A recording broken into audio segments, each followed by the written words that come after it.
Perkenalkan, nama saya Satria Lenurlasan. Saya anggota dari kelompok 6 dengan NIM 1908 1020 1106. Nama saya Bella Sabrila Amelia, NIM 1908 1020 1114. Nama saya Khalifah Maisuro, NIM 1908 1020 1124. Nama saya Reka Nurul Heki, NIM 190 810 201126. Nama saya Ganes Ar-Rahman, NIM 1908 1020 1139. Di sini saya akan menjelaskan tentang pengertian daripada service quality atau kita kenal dengan kata pelayanan. Kata pelayanan atau service quality sendiri secara etimologis kita dapat artikan. Di KBBI diartikan sebagai usaha untuk melayani kebutuhan orang lain. Di dalam perusahaan yang bergerak pada bidang jasa, pelayanan merupakan sesuatu yang sangat penting untuk diketahui oleh seorang manajer. Dalam usaha bisnis, kita kenal dengan ungkapan pembeli adalah raja atau konsumen merupakan raja. Kotler dan Keller dalam Sudarso 2016 mengemukakan, service is any act or performance that one party can offer to another that essentially is renewable and does not result in their ownership in anything. Yang kurang lebih artinya, pelayanan itu merupakan suatu tindakan atau kegiatan yang ditawarkan oleh suatu pihak kepada pihak lain yang pada dasarnya tidak berwujud dan tidak menyebabkan kepemilikan atas sesuatu. Dalam kenyataan, kita tuh tidak mudah untuk membedakan antara suatu produk itu sebagai jasa atau suatu produk itu sebagai barang, karena pada dasarnya barang dan jasa itu mempunyai hubungan saling melengkapi.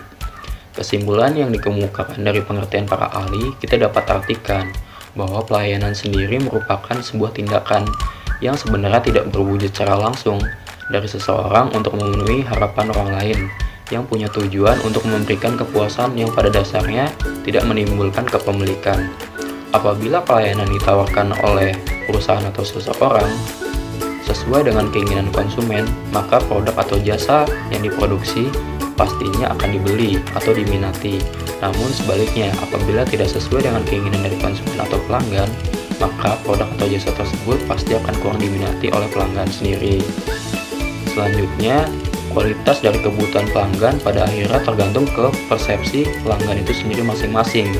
Dalam konteks kualitas jasa, ada kata yang dikenal sebagai harapan. Pelanggan mempunyai peranan atau harapan besar dalam evaluasi kualitas yang dirasakan yang menjadikan produk atau jasa yang sama dengan perusahaan lain itu dapat dinilai berbeda kualitasnya oleh konsumen itu sendiri. Nasution dalam Rusdi tahun 2017 menyatakan sebagai berikut, kualitas pelayanan merupakan tindakan yang memiliki keunggulan yang diharapkan atau sebagai pengendalian atas tingkat keunggulan tersebut untuk memenuhi kebutuhan konsumen. Kualitas pelayanan dalam pengertian tersebut menjelaskan bahwa yang dijunjung tinggi oleh konsumen merupakan nilai dari bagaimana perusahaan atau seorang karyawan memberikan pelayanan secara langsung ataupun tidak langsung, namun menggunakan cara yang paling terbaik kepada konsumennya. Karena dengan pelayanan tersebut, seorang konsumen atau pelanggan dapat menilai dan memberikan sebuah kepuasan untuk tetap bertahan atau mencari produk dan jasa yang lain.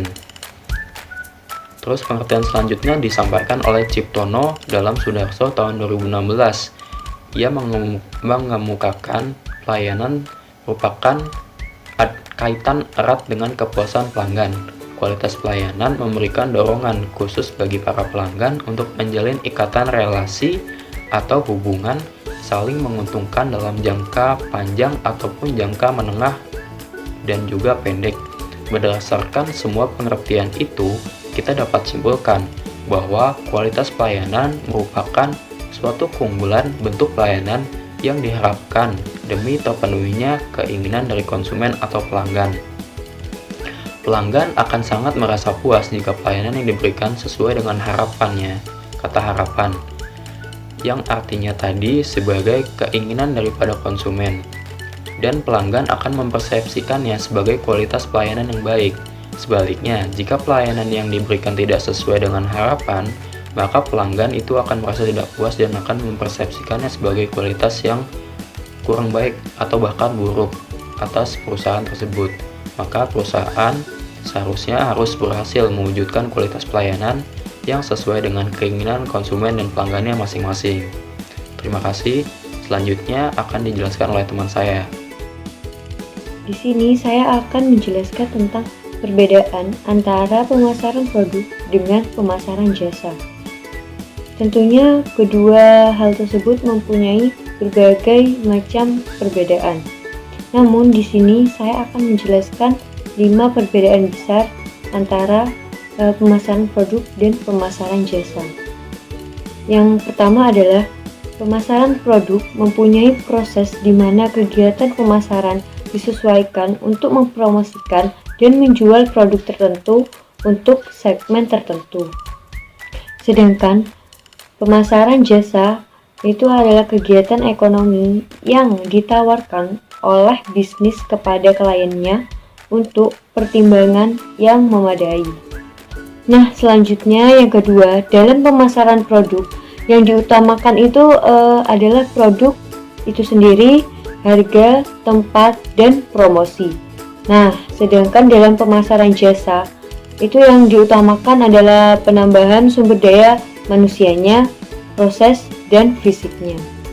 Yang ketiga, perbedaan antara pemasaran produk dengan pemasaran jasa adalah saat produk dipasarkan, perusahaan itu akan menawarkan nilai. Sedangkan sebaliknya saat layanan dipasarkan, ia akan menawarkan hubungan dengan klien. Yang keempat adalah produk berwujud alami, bisa disentuh dan membuat promosi menjadi lebih mudah. Nah, kalau layanan itu kan tidak berwujud, dan pemasaran layanan jasa itu akan menjadi semakin sulit. Dan yang terakhir, yang kelima adalah dalam pemasaran produk itu kualitas produk dapat diukur dengan membuat perbandingan antara berbagai produk. Nah, namun dalam layanan jasa, pengukuran layanan tidak memungkinkan.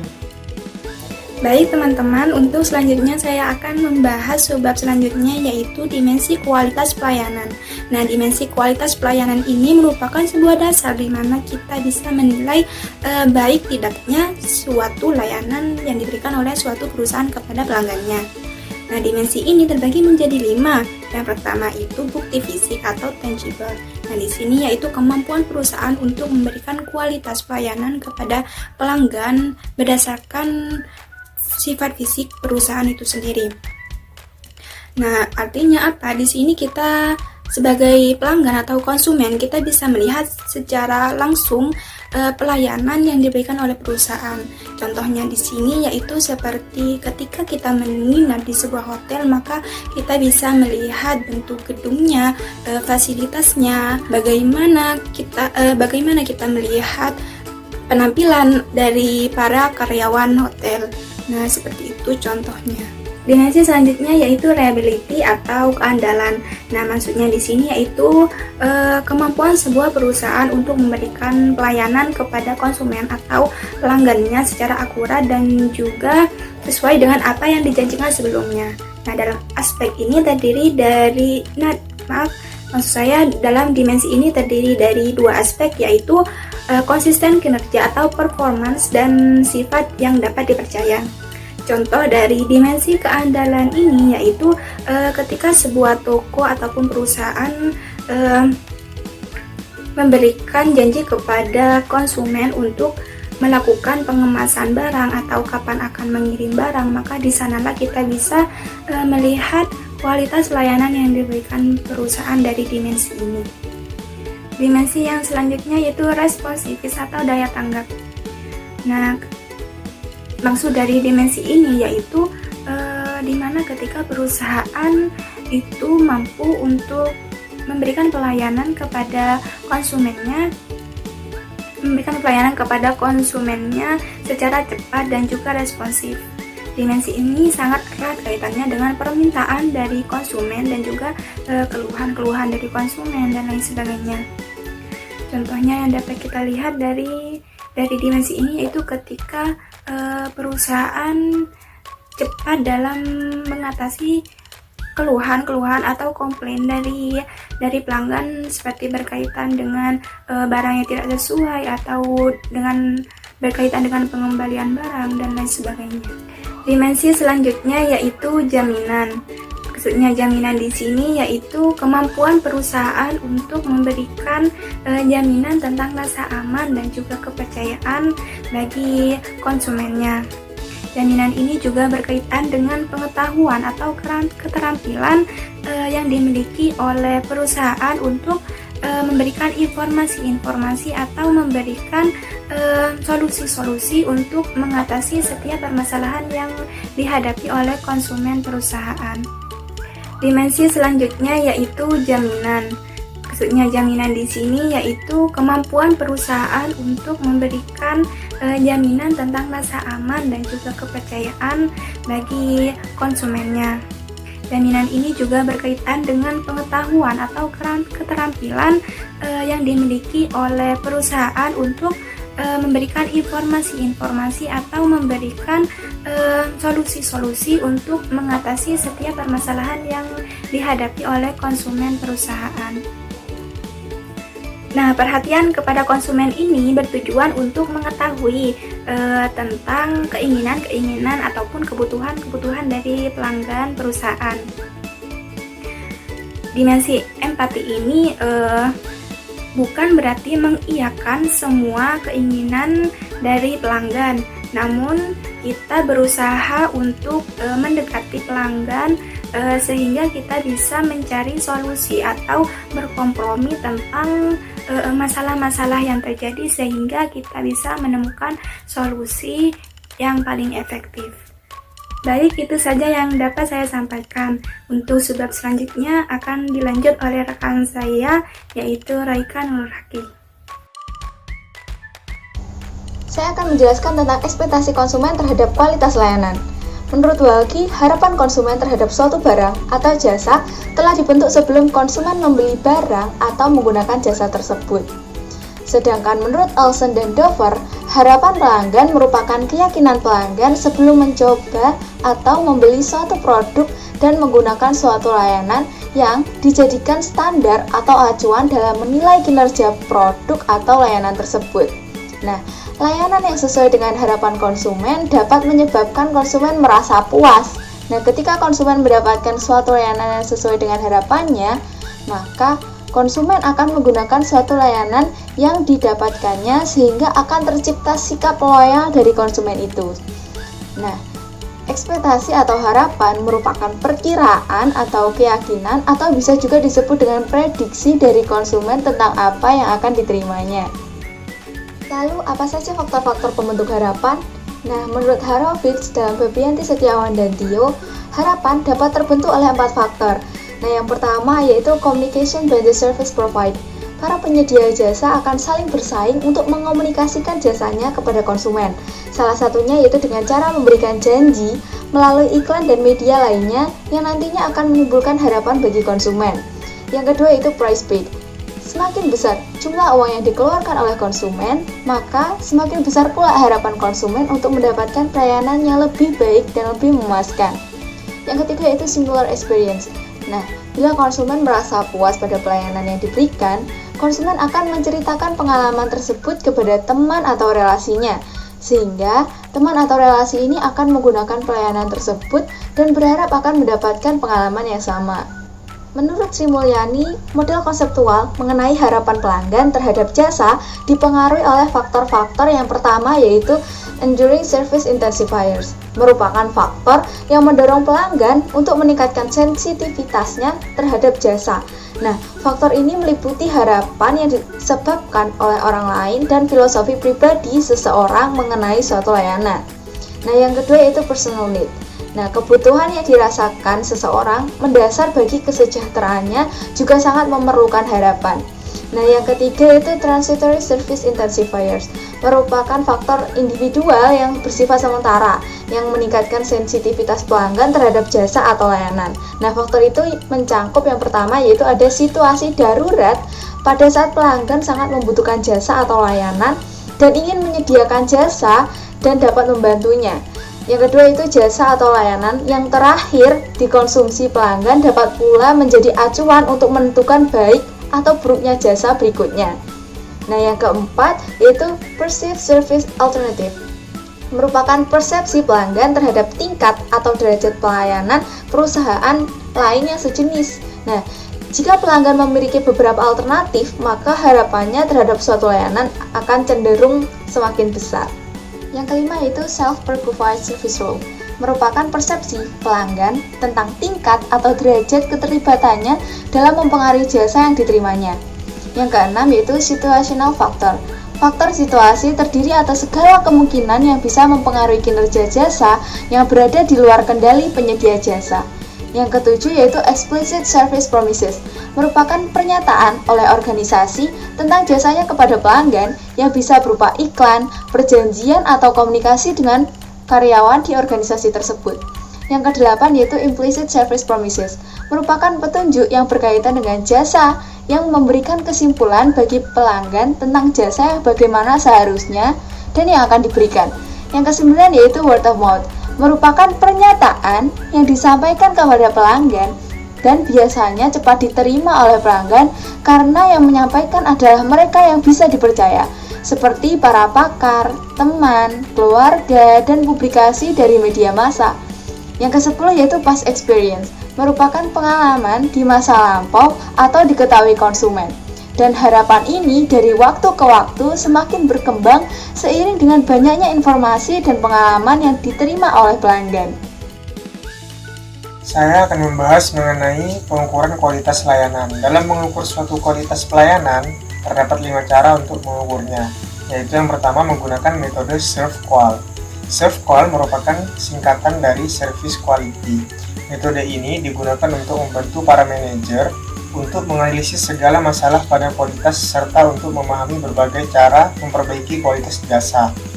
Dalam metode ini terdapat 2 faktor utama, yaitu persepsi pelanggan atas layanan yang mereka terima secara nyata dan layanan sesungguhnya yang diharapkan oleh pelanggan. Jika pelayanan lebih dari yang diharapkan oleh pelanggan, maka pelayanan tersebut dapat dikatakan bermutu. Tetapi sebaliknya, jika pelayanan kurang dari harapan pelanggan, maka pelayanan tersebut bisa dinyatakan tidak bermutu. Yang kedua yaitu menggunakan sampel.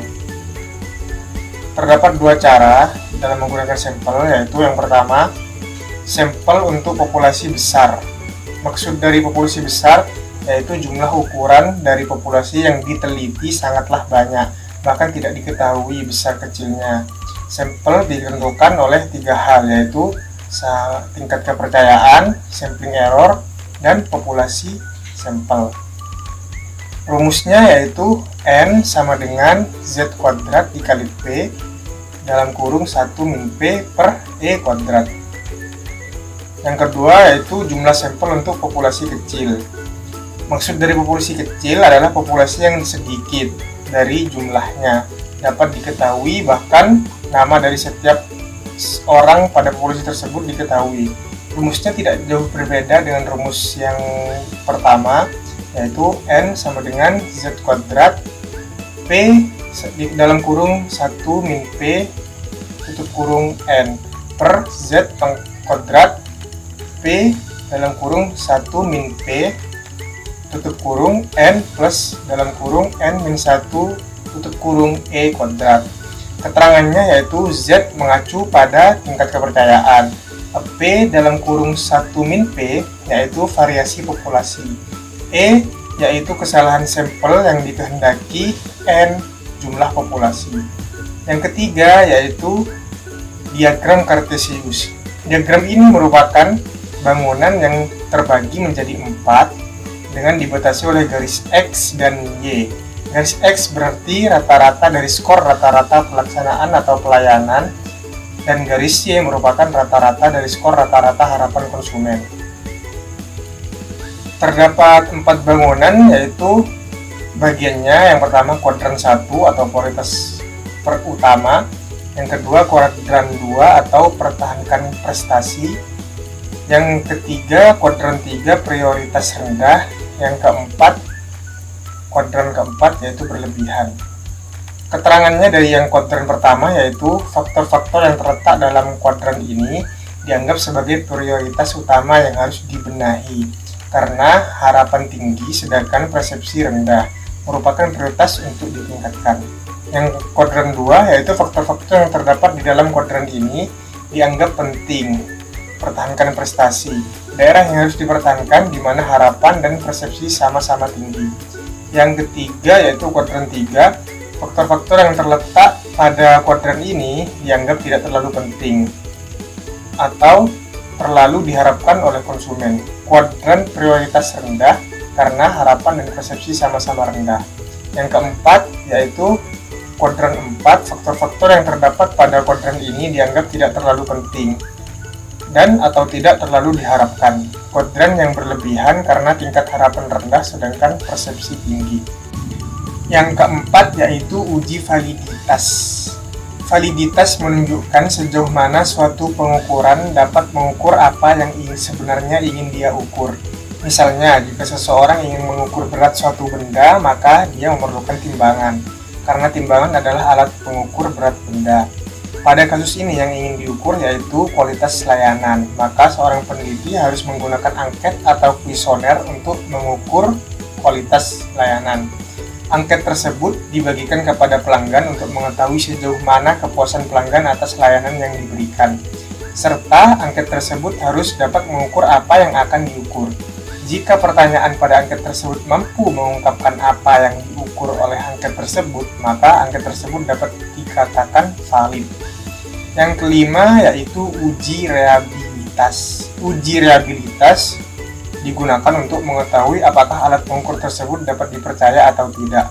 Terdapat dua cara untuk mengukur reliabilitas. Yang pertama, yaitu repeat measure atau ukur ulang. Cara ini dilakukan dengan memberi pertanyaan secara berulang pada seseorang tetapi dalam waktu yang berbeda. Misalnya, 1 bulan menanyakan, lalu bulan selanjutnya ditanyakan lagi, bulan selanjutnya lagi ditanyakan lagi. Tujuannya yaitu untuk mengetahui apakah seseorang tersebut tetap konsisten dengan jawabannya. Yang kedua, yaitu menggunakan cara one shot atau sekali saja. Berbeda halnya dengan repeat measure, cara ini dilakukan hanya 1 kali saja memberi pertanyaan kepada seseorang, lalu hasilnya dibandingkan dengan hasil pertanyaan lain.